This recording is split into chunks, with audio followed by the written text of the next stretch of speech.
Our true crime podcast deals with sensitive issues, including some that little ears shouldn't hear. Listener discretion is advised. This is Cam. And I'm Jen. And you're listening to Our True Crime Podcast. Hi, everyone. It's Jen. When Cam and I recorded this episode, we totally forgot to give shout-outs, so I'm here to do it right now. We'd first like to thank Ginger14, Bettina69, and Caitlin for leaving us awesome 5-star reviews. We really do appreciate it. Thank you so much for taking time out of your day to leave those reviews. It really does mean the world to us. I'd also like to thank Lainey for kind of being our podcasting mentor. Would you call it that? Podcasting mentor? She does 3 podcasts herself, but she still takes her time out to answer any and all of our questions that we ever have. She's really awesome, and she knows what she's doing.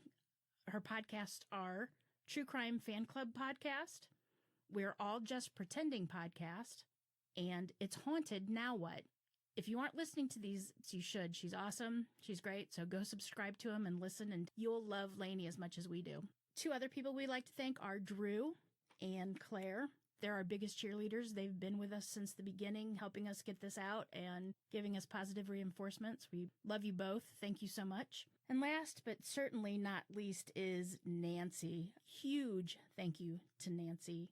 Yesterday, she sent us a DM through Twitter. It was a lovely email, and it totally made my day. I had been having the crappiest week ever, and just her kind words totally switched my week around. So thank you, Nancy. Thank you. You rock. You are our forever friend. It's really tough when you sit here and you talk into a microphone and you don't get any feedback. You don't know if people like it. You don't know if people hate it. You don't know anything. You just sit there and your voice goes out into oblivion when you guys reach out and you tell us that you like it. Or hell, even if you tell us that you hate us, that at least we know that you're out there and you're listening and somebody's listening and it's not just our moms downloading us. Okay, so this is starting to sound like an Oscar acceptance speech. And I think I hear the music playing me off right now. Enjoy this next episode. I think you will. I hope you will. Leave us 5 stars. We'll send you some stickers. We love you all. Keep passing by those open windows.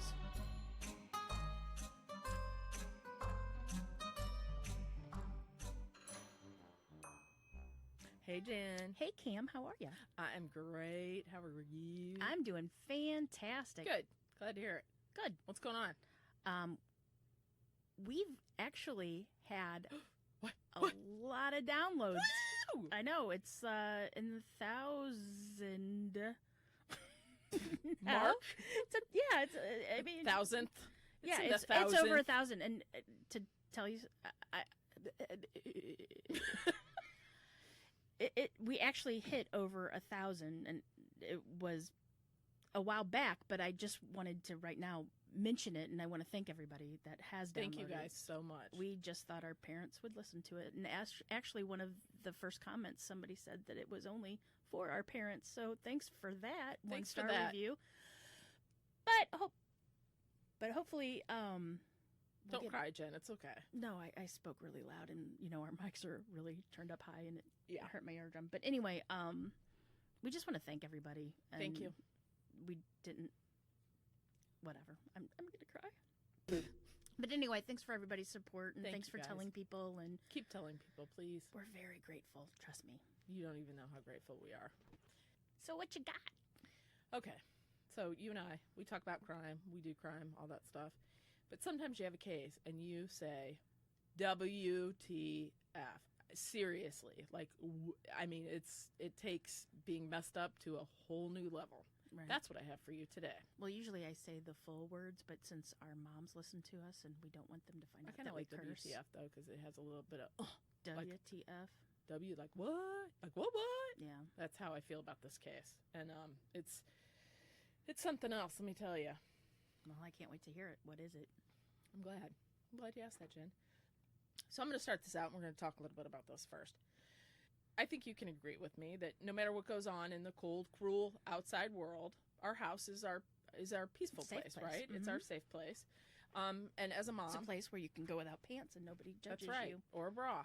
Oh, Not God. that we do that, but whatever. Oh, I do. As a mom, when your child's all tucked in at night, you can kind of breathe, right? Especially when they were younger, because you'd be like, whew, okay, now I can like lay down and watch TV and not have to explain it, have a beer. Exactly. Like you can chill out, right? And you're just happy that your kids are asleep, everybody's in the house, everything's safe. Everybody's safe. On a side note, as a kid, if you knew me, I was a big chicken. Oh, I knew you. I know you did. You're still kind of a chicken. I say I knew you'd say that. That's why I opened that up for that. So I was afraid of everything. You know, I watched way too many horror movies. I knew too many facts that a child shouldn't know. I had older sisters, so that kind of lent into that. But they damaged you tons. Yeah, they did. But yeah, I was and am still kind of a weirdo. I would often check the TV Guide. Remember the TV Guide? I don't even know if they produce that anymore. But I think it's all online now. Yeah, see, anyway, I'd get the TV Guide, and if there was a good movie on at 12:30, now this was before cable TV, 12:30 in the daytime, I would actually fake being sick so I could stay home and watch the movie. I did too. So if Vincent Price, Alfred Hitchcock, I was like, oh God, my stomach hurts. I can't go to school today. Oh, my movie that I always did was The Ghost of Mr. Chicken. Oh, yeah. Yeah. With Don Knotts. That still is one of my favorite I loved all-time movies. Martin and Lewis. I loved Abbott and Costello. Those are those, all those. I love those too. Yeah, we had 4 stations and sometimes 5 if you were able to get enough aluminum foil to put on the antenna. You'd have to fix the rabbit ears. Yep. All right, back to our story. So, and I'm sure almost anybody can relate to this. One of the most fond memories I had as a kiddo was falling asleep on the couch. You're watching TV, you get all snug, and you're like in that zoned out, going to sleep, and then you know that mommy or daddy come pick you up and take you to bed. You know, you're hazy, lazy, and you knew that somebody loved you, right? Oh yeah, or driving home from your aunt's or uncle's house. Fall asleep in the car, and next thing you know, you wake up in the morning and in the bed, cozy. It's almost like you were transported. Yes, exactly. So I think most of us can relate to that. So this brings me to our story. Okay. So on July 29th, 1995, in Baraboo, Wisconsin. Baraboo? Where's a boo? Baraboo! Oh, God. You made me goofy. Thad Phillips. Thad. Like Thaddeus. Thad. Thad. Correct. Okay. Thad Phillips was sleeping on the couch when he felt... That's kind of a movie star name. Thad. And now introducing Thad Phillips. Okay. Or like a really bad lisp. My name is Thad Phillips. That's what I would think about. Thad Phillips. And then thinner ring is Thad Phillips. Sorry. Okay, let me all right, sorry. So Thad Phillips. When he felt himself being picked up and carried through the house. At first, Thad thought one of his parents was escorting him to bed after he had fallen asleep watching TV, much like we talked about. Right. He was soon hoisted outside and set down by a young man he couldn't recognize. It turned out the young man was Joe Clark, and he told Phillips to run with him. The groggy and confused, barely teenage boy, he was 13 years old, agreed, and off they went running in the dark. 13. For about a mile. Okay, first of all, if running. Somebody would That's what I said. I was like, "Are you kidding me? I'm out right there." See ya. First you wake me up, yeah. And then you ask me to run, and yeah. But yeah, he's 13. So. Yeah. 2 soon arrive at a rundown house, and it is here that Thad finally starts to realize that the person who took him is not a friend, but obviously a complete stranger. A friend wouldn't ask you to run. Well. You're on fire today, but then I'm sorry. You need to be on fire when you're doing yours instead of pausing every 5 seconds. I'm sorry. All right, here we go. So the 2 soon arrived at a rundown house. Now it's here that Thad finally realized that the person who took him was not a friend or a relative, but in fact a complete stranger. Joe Clark introduced himself, but only using his first name. Okay, so Joe. So he then forced Phillips upstairs to a bedroom, tossed him on it. Now, this house was pretty filthy, and I have lots of questions about where the parents were, but... Maybe there weren't any around? He lived with his older brother.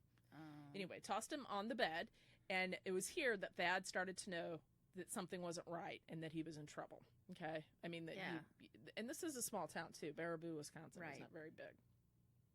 Wow. But he had no idea that this boy, who was not much older than himself, and we'll find out about that in a minute, was a monster who harbored... Well, obviously, yeah. ...a heinous hobby. Wait till you hear this. You're going to die. It wasn't Hot Wheels, was it? It was not Hot Wheels. No, ma'am. So heinous.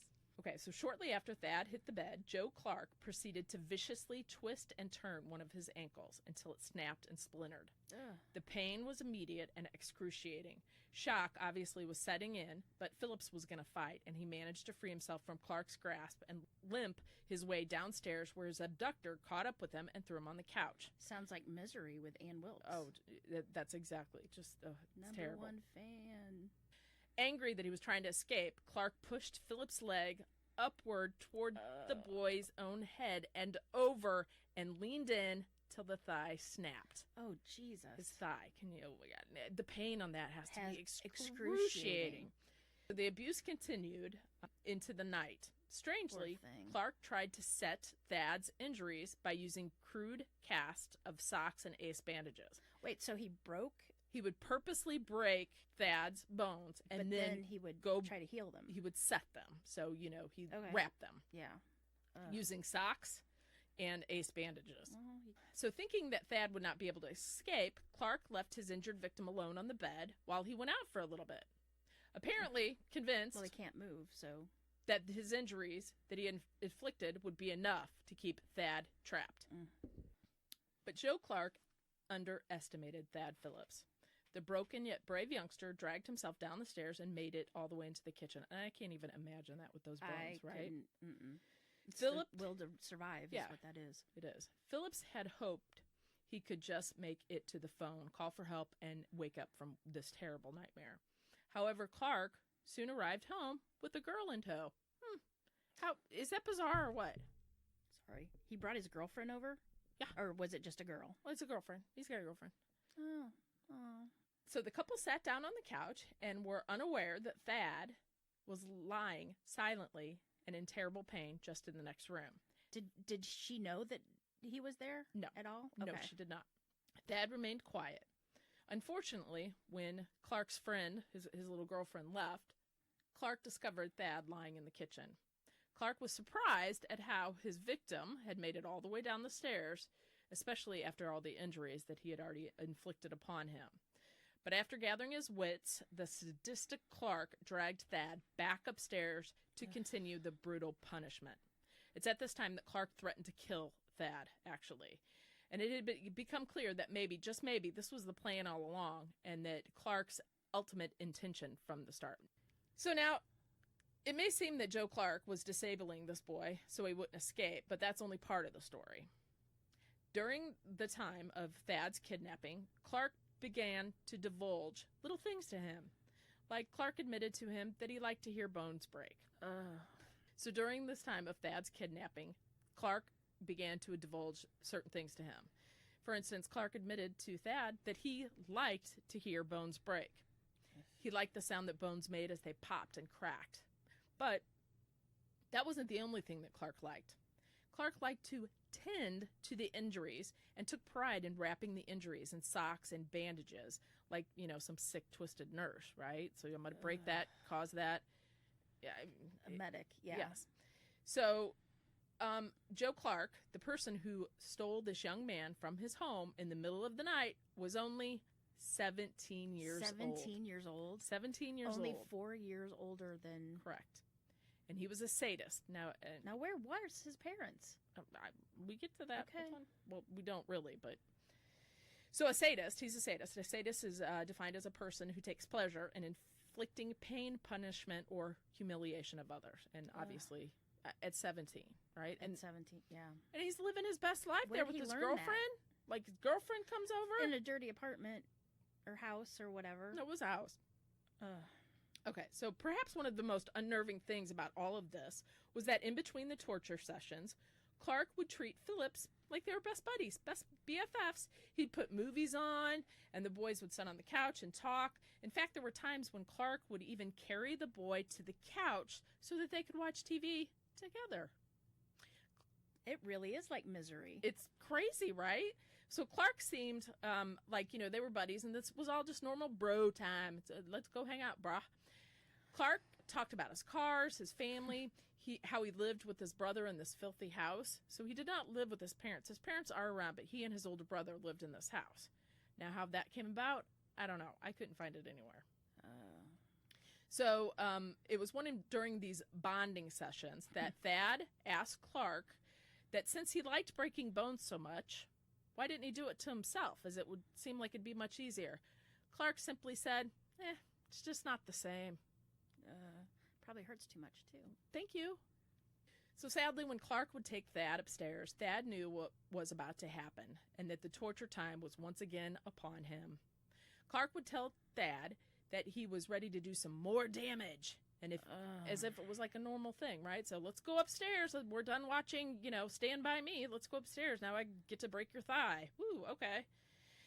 So Thad also noted that his demeanor changed when that time came upon him. It was almost like he became a monster, and he was prepared to do it. Like he had that love, like that love of a great hobby would like seek in, would soak into his face like and his eyes. Rush. Yes, a rush, adrenaline. Yes, exactly.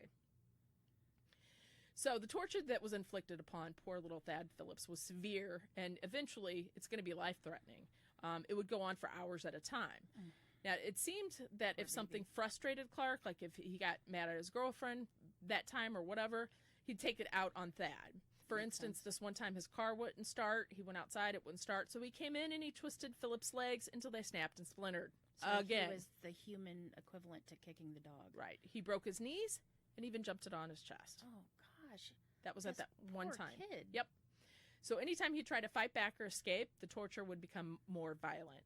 The older teen even put a pillow over Philip's face as if to suffocate him at one point, but then quit before actually killing him.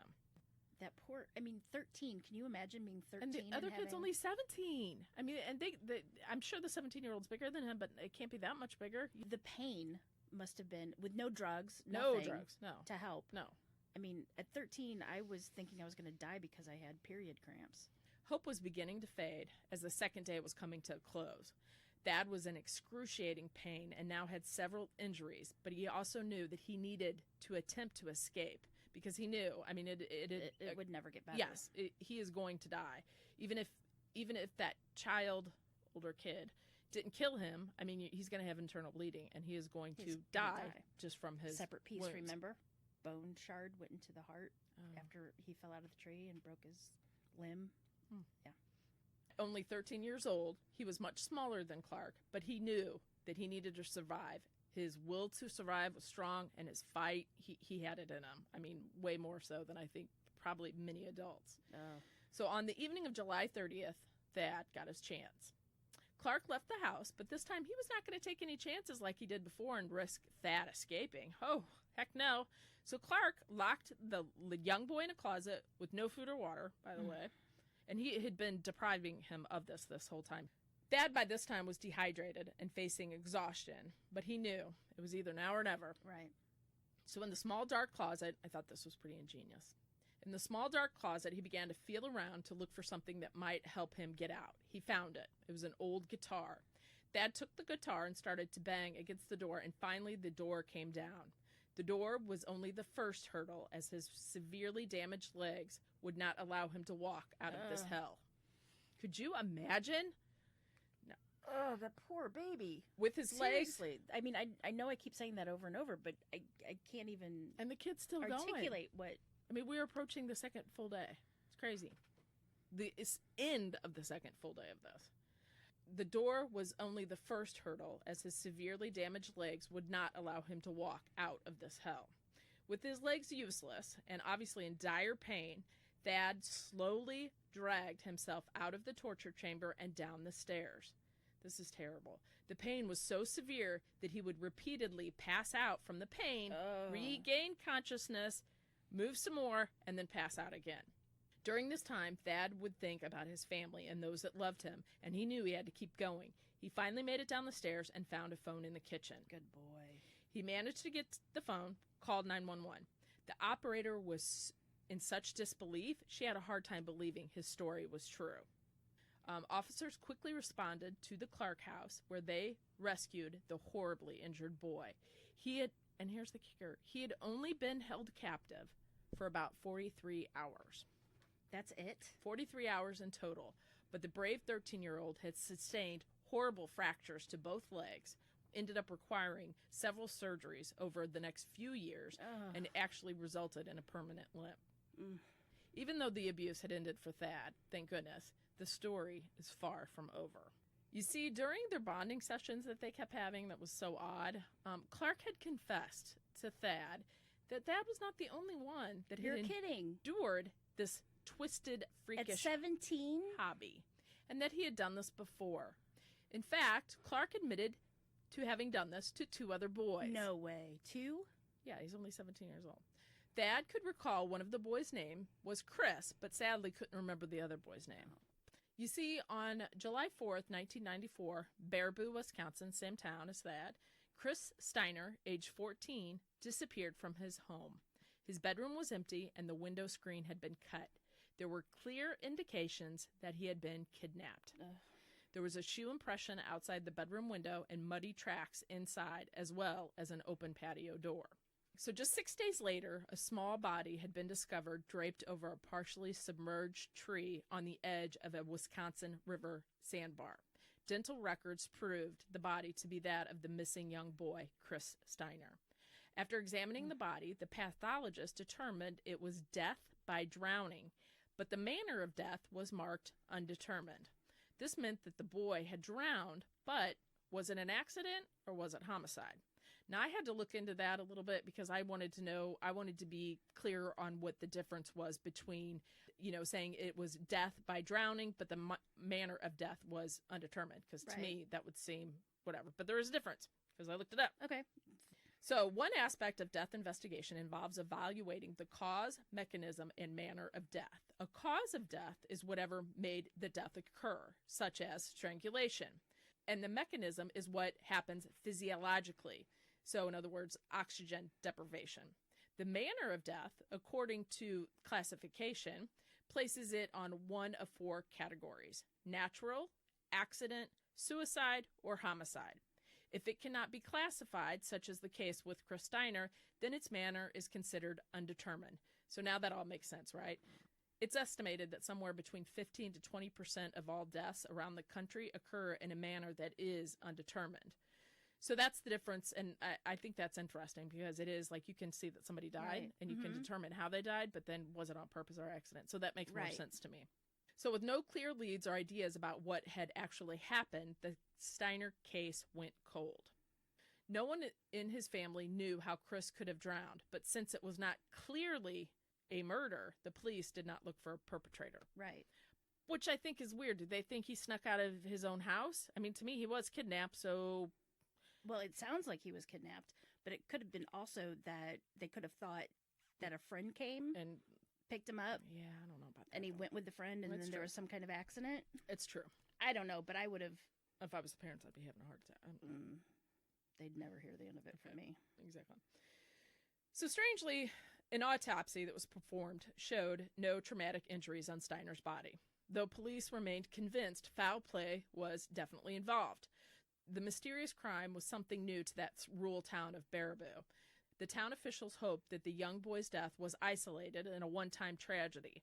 Only do we now know that Steiner's killer was living among them this whole time and waiting to strike again. When Thad Phillips was rescued and told police about what Clark had said to him about Chris, they knew they had to take another look into the mysterious drowning of Chris Steiner. Steiner's body had been in the water for several days and it was quite bloated. So the authorities started to guess maybe the pathologist missed something, right? Because it was, it's bloated, so maybe he did have some broken bones and they didn't know it, but they needed to obviously take a look at it. So investigators took a look, and what they learned shocked them because, come on. But it also gave them a lot of hope now because they kind of thought they might get some questions. They found out that, guess what? No x-rays had ever been taken of his body, especially with the young kid. Wouldn't you do that to think, well, maybe he broke his bone or his legs or his collarbone and he couldn't breathe? Like, that would seem like that would be... Now, this town is really small, right? It's small, but I'm a Midwest mom. Like, I would think that I would do that. If I found a kid that I knew that could swim and he was found drowned, I'd be like, what happened? How did he get there? Did he break a bone? Maybe fall in? You know what I'm saying? Mm-hmm. So there's only one way to discover whether Chris Steiner had been subjected to the same bizarre treatment that Thad had endured, and thus to link the two crimes to a single perp. They had to exhume Chris Steiner's remains. In other words, they had to reopen his grave, remove the casket in which this poor little angel lied, open it up, and remove the body for a closer look. Once this was done, the forensic pathologist went over the small body once again, and this time, armed with more information, he identified 4 separate breaks in Chris Steiner's legs. Yep. It was apparent that this boy had been thrown into the water, and in this condition, he could not use his legs to swim, so he easily would have drowned. So that grim discovery gave the detectives enough probable cause to search Joe Clark's bedroom. Inside his room, this is going to give you the ghost pimples. Inside his bedroom, they found a notebook with 3 lists, all written in his handwriting. Their headings were titled, quote, "Get to now," end quote, quote, "Can wait," end quote, and, quote, "Leg thing," end quote. Leg thing? Leg thing. Accompanying this list is the name of 18 local teenage boys. 18? Yes. So Clark claimed to be innocent in Steiner's murder. Clark's mother, this is now nice for her to show up. Clark's mother backed him up with an alibi. She said that if he had left home on the night Steiner was abducted, she would have known because he would have passed through her bedroom. However, it was also shown later that she was a very heavy sleeper, and he had also snuck out before, managed to get by her. So guess what? Joe Clark, you ain't got no alibi. You ugly. Yeah, you ugly. Sorry, cheer for my school. It's got an ugly heart. Clark was first tried in the Phillips attack and entered a plea of no contest to attempted homicide and other charges. He was sentenced to a 100-year prison term, but claims to have no recollection of the Thad Phillips abduction and torture. I don't remember that 48 hours that I brutally assaulted and tortured this young man. The Steiner case was a different story, and Clark elected to plead not guilty, even though the exhumation of Steiner's body had revealed that it had in fact sustained injuries to his ankles that were identical to those of Phillips. Clark's parents' testimony that their son was at home asleep in the room in the night of the killing did not hold up with the other witnesses that claimed Clark had regularly snuck out of the house via an upstairs window. Ugh. Also damning was testimony by a former fellow juvenile detention inmate of Clark's who said Clark had admitted to her that he had killed a boy and placed the body over a tree. And on November 7th, 1997, was found guilty of intentional homicide and sentenced to life in prison plus 50 years. Clark maintains his innocence in Chris Steiner's murder from a prison cell to this day. Thad Phillips is now all grown, and he actually sued Joe Clark and won. Thank you. Clark now sits penniless in his prison cell for the rest of his life. Is that a WTF case or what? Like what? What? I don't understand. How do you, what? Why? At that age, how do you even get like a fetish that young at 17? Well, I kind of wonder what brought on the fetish. And listening to the bones? Come on now. Really? Like, okay. So maybe he heard his own bones snap and then decided he wanted to hear it again? Or do you think somebody else's bones snapped and he was around to hear it? And yeah, I just want to know. Do you think his parents could have hurt him? I don't know. Or hurt his brother? Just one effed up story. Was it ever found that he was beaten or anything? Nope. Or mistreated or anything by his parents? Nope. No. I mean, he was 17 too, so it's like could be years of abuse, but I mean, he's still 17. This is something like you would think some 45-year-old guy that lives in the basement of his mother's house does, not a 17-year-old kid. Well, wow. That's a doozy, right? Not many 17-year-old kids would do that. Anyway, it's one of those ones that when I heard about this case, and I heard about it a long time ago, when I heard about it, I was floored. I couldn't believe it. I can't believe that a kid could do that. Yeah. It's brutal. Wow. And the pain? Whew. Well, do you know how strong he would have to be to break the femur, the thigh bone? Mm-hmm. And also 13. You know, you're still pretty little, and your bones are probably... But it still takes a lot of oomph. And I just wonder about that other boy that they don't know about. Mm-mm. Well, you would think that they would have something to go on now, correct? Like, they would research things in the area for any boys that... Maybe it wasn't in the area, though, too, you know? Maybe his parents took a I don't know. Yeah. But, you know, everything else was truthful. His name was really Joe. He did kill Chris Steiner, which all leads you to believe that he was going to kill Thad. So he figured he would kill him. You would think that if they would do an autopsy on Chris Steiner, that they would have caught that his bones were broken. The first one didn't. I think that they thought that the kid just drowned, right? And he was terribly bloated from the water because they found him 6 days later. So he had been in that water for a considerable amount of time. And they just assumed, I think, being a 13-year-old kid, he probably climbed in the river and drowned, not realizing that somebody broke his legs and he can't swim, so that when he's thrown in there, you're going to drown.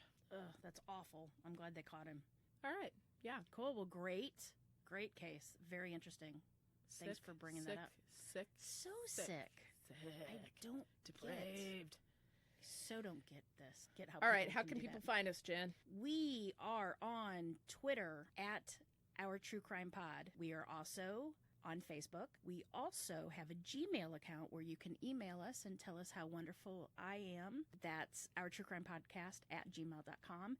You can also find us at www.ourtruecrimepodcast.com. The reason why we say www is because every time I check, if I don't put those wwws in front of it, it doesn't take you anywhere. And we want you to. We want you to find us. We want to take you there. Exactly.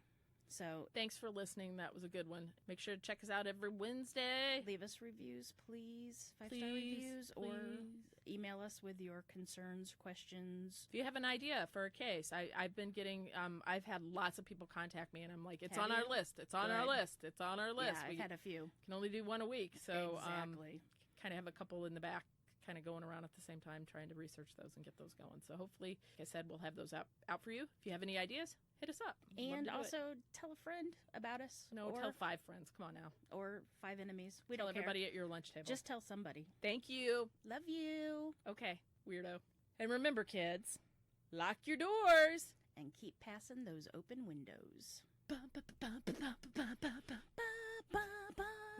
We're in the theater studio.